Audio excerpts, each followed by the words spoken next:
जो तुम्हें कर्म मिला है उसे धर्म के अनुसार करो, भगवत समर्पित कर दो, वो यज्ञ हो जाएगा, उसका फल मिलेगा तुम्हें आनंद, भगवत प्राप्ति, महासुख।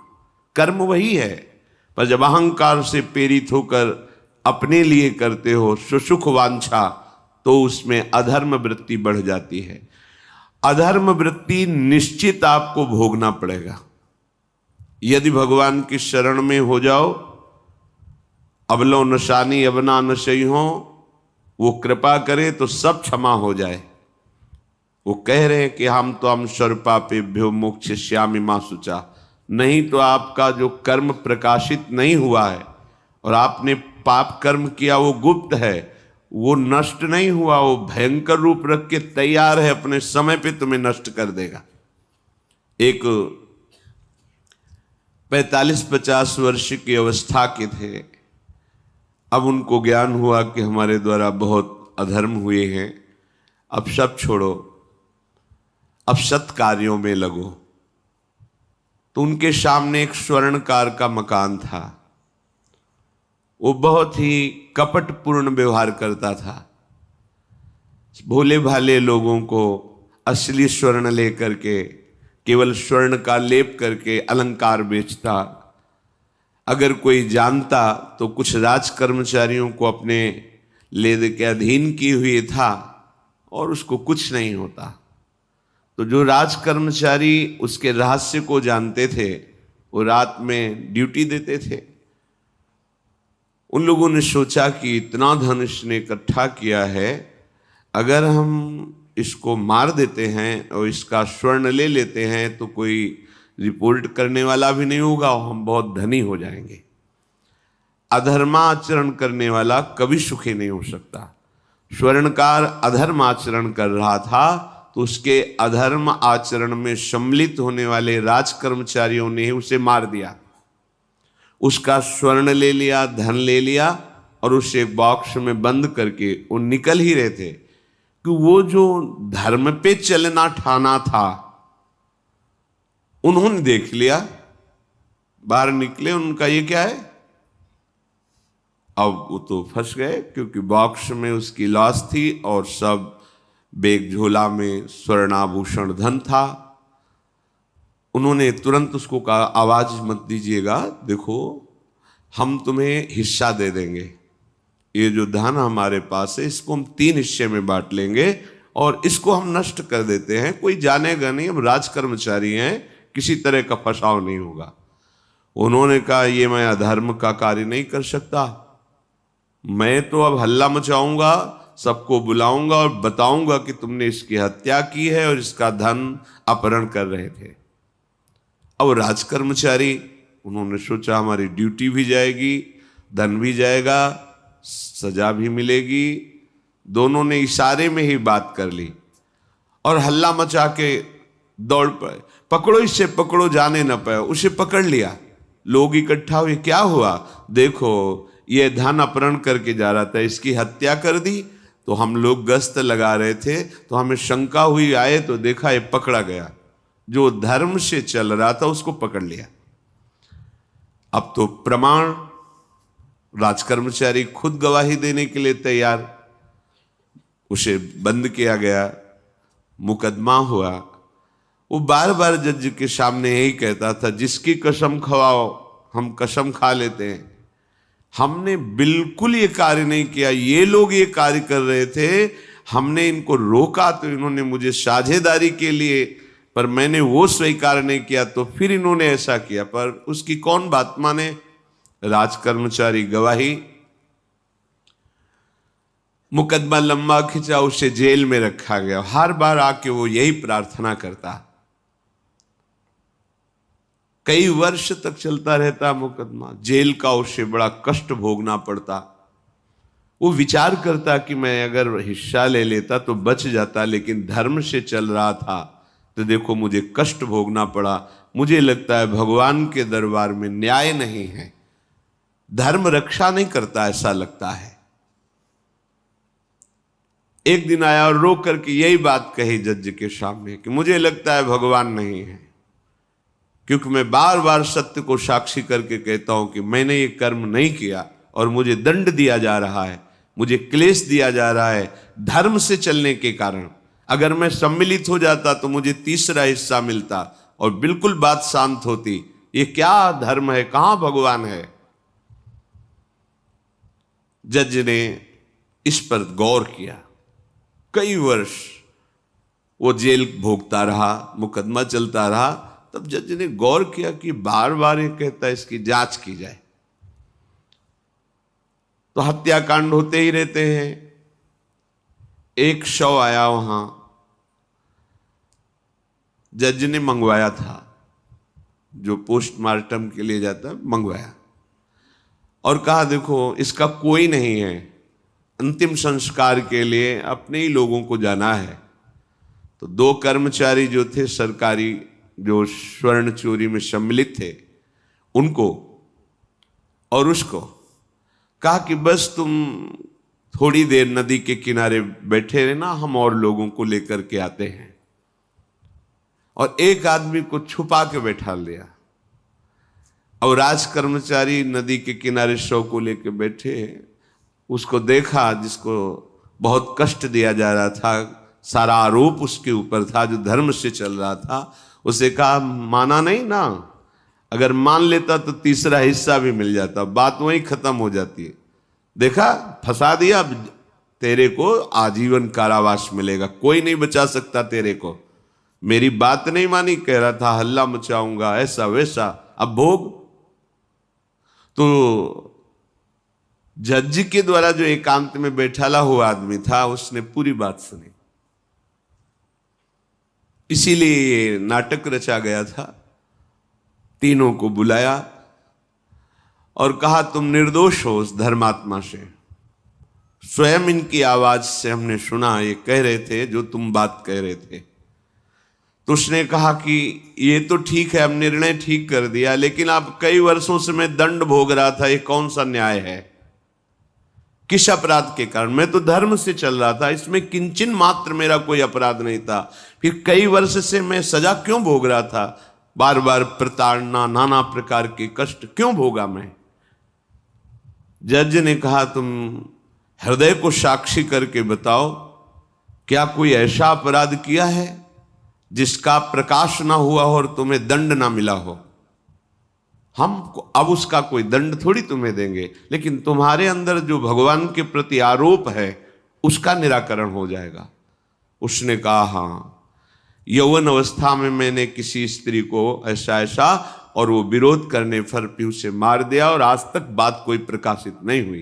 तो बोले फिर भगवान को क्यों दोष देते हो? वो कर्म तुम्हारा दंड अगर मिल जाता तो नष्ट हो जाता, वो कर्म सुरक्षित है। उसी कर्म ने तुम्हें यहां अधर्म ना होने पर भी फंसाया और देखो तुम्हें भोगना पड़ा। तो निश्चित समझो, यदि आप अधर्म के द्वारा कोई भी सुख साधन करेंगे तो आप नष्ट होंगे। अधर्म के द्वारा आप धन आदि छीनना चाहेंगे तो आप नष्ट होंगे। अधर्म कर दिया है और उसका प्रायश्चित नहीं हुआ तो वो कर्म सुरक्षित है। ऐसी जगह फंसाएगा जहां 100% आपने कोई अपराध नहीं किया पर आपको उसका दंड भोगना पड़ेगा। फिर आपको लगेगा कि न्याय में अन्याय हो रहा है, कोई भगवान नहीं है। देखो मैंने बिल्कुल कसम खा के कहता हूं पाप नहीं किया, पर ये पाप का जो आरोप लगा वो पूर्व पाप आकर के तुम्हें दंडित कर रहा है। अब इस कर्म विधान को ये बहिर्मुख लोग क्या जानते हैं? तभी कहते हैं अरे कहां भगवान, कैसे भगवान? आज तुम धर्म से चल रहे हो, लेकिन कल तुमने जो कर्म किया तो तुम शरणागत होकर भजन के द्वारा उसको नष्ट नहीं किया ना, तो वो सुरक्षित है। अवश्य में भोक्तव्यम कृतम कर्म शुभाशुभम। इसलिए श्री भगवान आदेश कर रहे हैं यज्ञार्थात कर्मणोन्यत्र लोकोयम कर्म बंधनहा तदर्थम कर्म कौन्ते मुक्त संगहा समाचर। मुक्त हो जाओगे, न काम तुम्हें अधीन कर पाएगा, न पाप अधीन कर पाएगा, परमानंद में डूब जाओगे। केवल प्रभु के लिए कर्म करो। ये अगरबत्ती, धूप बत्ती, आरती, पूजा प्रभु को अपना नहीं माना तो ये थोड़ा शुभ कर्म बन गया, बस ये तुम्हारा प्रायश्चित नहीं होगा। जो तुमने अधर्माचरण के अगरबत्ती धूपबत्ती से खत्म होने वाले नहीं हैं, उनके लिए तुम्हें नाम जप करना पड़ेगा, नाम कीर्तन करना पड़ेगा। नाम कीर्तनम यस्य सर्व पाप प्रणाशनम, समस्त पापों का नाश करने में समर्थ है। राधा राधा राधा, कृष्ण कृष्ण कृष्ण, गोविंद गोविंद गोविंद। भगवन नाम, अगर भगवन नाम का आप निरंतर जप करने लगे तो आप स्वयं तर जाएंगे और लोगों को तार देंगे। मम भक्तियुक्तो भुवनम पुनात् सतरति सतरति सा लोकान तारयति। जो भी कर्म कर रहे हो वो भगवान के लिए भावना करो, उस कर्म को भगवान को समर्पित करो, तो तुमसे पापाचरण नहीं होगा। जो पापाचरण हो गए हैं 10 मिनट केवल बैठ करके अपने घर में ही ताली बजा के मंजीरा लेकर के, इसे नाटक मत समझो, आडंबर मत समझो। नहीं, जो आडंबर और नाटक किए हैं ना, वो जब अपना नाटक फैलाएंगे तो तुम उस नाटक से निकल नहीं पाओगे। माया का नाटक है।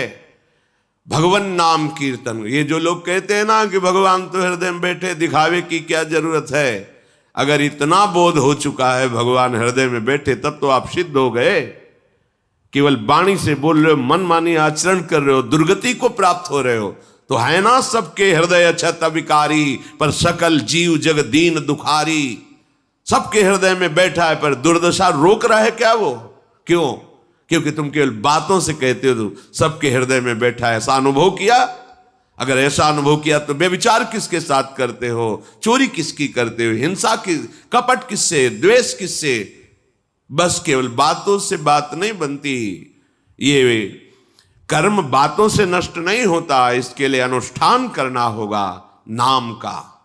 चाहे जैसी परिस्थिति हो, चाहे जो हो, जैसे भी हो, तुम्हारा मंगल होगा। अहोबत स्वपचतो गरीयान यज्जिभ्यागे वर्तते नाम तुभ्यम।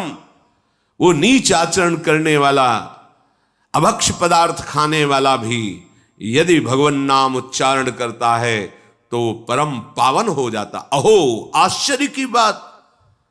बड़े बड़े प्रायश्चित जिसे पावन नहीं कर सकते, भगवान नाम उसे पावन कर देता है। जय शीत हरिवंश विचार के मनुज देह गुरु शरण गही, सकई तो सब पर पंच तज कृष्ण कृष्ण गोविंद कही। कृष्ण कृष्ण गोविंद क्या जाता है? हम तो ये नहीं कह रहे कि तुम नहा के जपो, तुम ऐसा जैसे हो, जहां हो, गोविंद गोविंद, राधा राधा राधा वल्लभ श्री हरिवंश, तुम पावन हो जाओगे प्यारे। तुम्हारी दुर्गति, तुम्हारी विपत्ति, तुम्हारी उन्नति में जो बाधक कर्म है उनको नष्ट करो। किसी से भीख मांगने की जरूरत नहीं, कृपा की। अगर नाम जप नहीं तो कहीं भी भाग के चले जाओ, देख लो तुम्हें क्या मिलता है। नाम जप करो, तुम स्वयं देने वाले बन जाओगे। मांगना मिट जाएगा जन्म जन्म का। विश्वास करो, जैसे भी हो। नहीं छोड़ पा रहे गंदी बातें, शुरू करो। नाम को तो अंदर लाओ, वो तुम्हें इतनी सामर्थ्य देगा, सब छूट जाएगा, सब छूट जाएगा। विश्वास करो। आज तक जितने बड़े बड़े ऊंचाई के पद पर पहुंचे हुए महात्मा हैं, सबके मूल में नाम पाया गया। निरंतर नाम जप, निरंतर अभ्यास करने से होता है। विश्वास करो, इसके बराबर न तीर्थयाटन है, न कोई अन्य साधन है। नाम कलयुग केवल नाम आधारा, सुमिर सुमिर नर उतर ही पारा। जिसने नाम का आश्रय ले लिया महासुखी हो गया। पर जब तक तुम्हारे पाप कर्म भस्म नहीं होते, तब तक तुम्हें आनंद नहीं मिलेगा। इसलिए विश्वास करके दीर्घ काल तक सम्मान पूर्वक, आदर पूर्वक हृदय में नाम जप करो। जब पाप वासनाएं नष्ट हो जाएंगी, पाप प्रवृत्ति नष्ट हो जाएगी, तब आनंद की धारा, तुम्हें कोई भी विपत्ति, कोई भी संकट परास्त नहीं कर पाएगा। प्रश्न होता है कि हम बहुत प्रयास करते पर सफलता नहीं मिलती। प्रयास को कहते हैं पुरुषार्थ, और सफलता नहीं मिली उसको कहते हैं प्रारब्ध। कभी कभी प्रारब्ध बहुत जोर का होता है, जो बड़े बड़े ऋषि मुनियों के ऊपर भी हावी हो जाता है। पर पुरुषार्थ व्यर्थ नहीं जाता। यदि वो सत है तो तुम्हारा पुरुषार्थ भी तो असत है। अगर राधा राधा बीच में बोलते रहो और प्रभु की भावना कर लो कि 8 घंटे से जो काम कर रहा हूं वो समय और वो कार्य दोनों प्रभु को समर्पित करते हैं, अब ये सत्य पुरुषार्थ हो गया। अब प्रारब्ध को बदलने की सामर्थ्य आ गई तुम्हारे पुरुषार्थ में। खिलवाड़ नहीं है जो तुम एक भी कर्म करते हो, वो कर्म सुरक्षित है, वो तुम्हें दंड दे के रहेगा या तुम्हें सुखी करके रहेगा। असत है पाप है तो दंड देगा, सत है सुकृत है तो सुखी करेगा। विश्वास मानिए, ये सत्य वार्ता है, ये कोई चाटुकारिता की बात नहीं है। सत्य में सत्य रहता है, चाहे जो युग हो चाहे जो समय हो, सत्य अपना प्रभाव दिखा के रहता है। इसलिए भगवान का आदेश है, तुम्हारा जीवन भगवत प्राप्ति के लिए, आनंद में डूबने के लिए, मस्त होने के लिए मिला है। ये मस्ती नशा में नहीं है, ये मस्ती दूसरों के शरीर का मांस खाने में नहीं है, ये मस्ती दूसरों की हिंसा व्यभिचार इसमें नहीं है। मस्ती है स्वात्मानंद की। जब कोई चाह नहीं, कोई परवाह नहीं, मृत्यु भी एक खिलौना लगने लगे, उसे मस्ती कहते हैं। वो मस्ती आती है भगवान नाम जप से। शुद्ध ज्ञान का प्रकाश हुआ, मरने का भय खत्म हो गया, क्योंकि शरीर राग नष्ट हो गया। इसलिए सावधान होकर जो जहां जैसी भी परिस्थिति में हो, भगवान नाम सदैव अपने पास रखो। राधा राधा कृष्ण कृष्ण गोविंद गोविंद, देख लेना, निहाल हो जाओगे, निहाल हो जाओगे, मस्त हो जाओगे। हमारी बात मान लो, हमारी प्रार्थना मान लो, कुछ इसमें नहीं लगता है। इसमें न पैसा देने की बात कर रहे, ना कोई संयम नियम की बात कर रहे।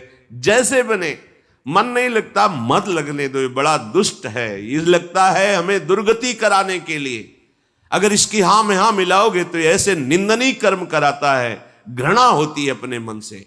देखो ना, झांक के देखो ना मन को, कभी ये तृप्त नहीं हुआ। वही गंदी बात, वही गंदा चिंतन, वही गंदे आचरण की प्रेरणा। इस दुष्ट को मित्र मानते हो, ऐसे मन को? जो हमारा खास दुश्मन है वो मन है, वासनाओं में फंसा हुआ, वासनाओं की प्रेरणा करने वाला दुश्मन मन है। इस मन को डंडे से मारो। डंडा है हरिनाम, जितना जपोगे मन उतना ही सावधान रहेगा। कृष्ण कृष्ण गोविंद गोविंद गोविंद निरंतर रटन करो। राधा राधा राधा। क्या जाता है? जिह्वा से नाम उच्चारण कर रहे, शरीर से अच्छे कर्म कर रहे हैं, विचार अपने आप पावन होने लगेंगे। विचार पावन हुआ तो महात्मा हो गया, चाहे वो गृहस्थ हो चाहे वो विरक्त हो। तो ध्यान दीजिए, हमारे पुरुषार्थ को प्रबल करने वाला और प्रारब्ध को नष्ट करने वाला एक ही महान समर्थ है, भगवान नाम। इसके सामने कोई साधन बराबरी नहीं कर सकता। ये महामहिम नाम भगवान का है, भगवान को भी अधीन करने की सामर्थ्य रखता है। ये जो निकृष्ट भाव बैठा हुआ है, बेटी हुई उदास हो गए, लड़का हुआ थाली बजाओ घंटा बजाओ, जिससे बहुत बड़ा, बिल्कुल ठीक नहीं है। ये बेटा होता किससे है? बेटी से ही होता है। तुम किससे हुए हो? किसी मां से हुए हो। वो क्या थी? किसी की बेटी ही थी। कैसी मूर्खता छा गई है, गर्भस्थ बेटी की कोई परवाह न करके उसको, ये क्या है? कितने राक्षस वृत्ति में आ गए हैं हमारी। राक्षस भी अपने बच्चों को नहीं खाते। कितनी राक्षसी बुद्धि। हम सुंदर दिखना चाहते हैं, समाज में सम्मान पाना चाहते हैं, और पाप कर्म कैसा? बेटी है गर्भ में, हत्या करा दो, नहीं चाहिए। तो बेटा कहां से पैदा होगा? वो किसी की बेटी से ही तो पैदा हो रहा है। कैसी मूढ़ता छा जाती है। वैसे भी शास्त्र में स्त्री हत्या करना बहुत बड़ा महापाप कहा गया है। फिर भ्रूण हत्या, गर्भ हत्या, गर्भस्थ शिशु की, उसमें भी कन्या, सर्वनाश। इसके बाद फिर रोते हैं, हमने कौन सा पाप किया, भगवान ने हमारा पुत्र छीन लिया। कौन सा पाप किया, भगवान ने ऐसा कर दिया। अरे अपने डायरी में तो लिखा करो कि तुमने कौन से पाप किए हैं। फिर जब परिणाम आवे तो सोचोगे तो लगेगा बहुत हल्के में निपाट रहे हैं भगवान, हमें तो बहुत कष्ट मिलना चाहिए। कैसी कैसी निर्दयता बैठ गई हो। हम मनुष्य कहलाते हैं, सदगृहस्थ कहलाते हैं, गर्व से चलते हैं। और गर्भस्थ शिशु की हत्या करते हैं। मान जाओ, ना सत्संग सुन रहे हो, ना शास्त्र स्वाध्याय कर रहे हो, इसलिए तुम्हें पता नहीं कि तुम कौन सा पाप कर रहे हो। ऐसे ये पाप, कुछ पाप ऐसे हैं जिनको वज्र की लीक कहा गया। वज्र की लीक में मिटाल नहीं सकते, तुम्हें भोगना पड़ेगा। जो गृहस्थ है और संतान नहीं है, उस जीवन को सार्थक करने के लिए अपने गृहस्थ जीवन का त्याग करो, तीर्थ धाम कहीं वास की व्यवस्था करो और दोनों मिलकर भजन करो, अपने शरीर को पूरा करो, तो जीवन सार्थक हो जाएगा। अगर गृहस्थ है, संतान है, पढ़ाओ लिखाओ, उसको उसी योग्य करो जैसे तुम्हारे माता पिता ने किया है, तो तुम उस ऋण से मुक्त हो जाओगे। और फिर भी भजन करो, भजन ही तुम्हें भगवान की प्राप्ति कराएगा। दूसरा, जो अपने धर्म से भ्रष्ट हो चुका है, उसका जीवन व्यर्थ है। आपका एक धर्म है, सबसे पहला धर्म है मनुष्य धर्म। मनुष्य का क्या कर्तव्य है? अपने प्राणों का भी बलिदान देकर दूसरे की रक्षा करना, और यहां अपने मन को सुख पहुंचाने के लिए दूसरे की हत्या कर देना। कैसा राक्षसी भाववृत्तियों में आ गया। देखो, अगर कोई माता बहन एकांत मिल जाए तो बस राक्षस जैसे टूट पड़ते हैं, ऐसे स्वभाव, मार दो, जला दो, काट दो। बड़ी दुर्गति होगी, देख लेना, यहां भी होगी। छुपा के भी कर लो, तब कर्म प्रकाशित होगा। जब तुम अपराध नहीं करोगे, अपराध नहीं करोगे, तब वो अपराध तुम्हें फंसाएगा और जीवन भर रुलाएगा। मरने के बाद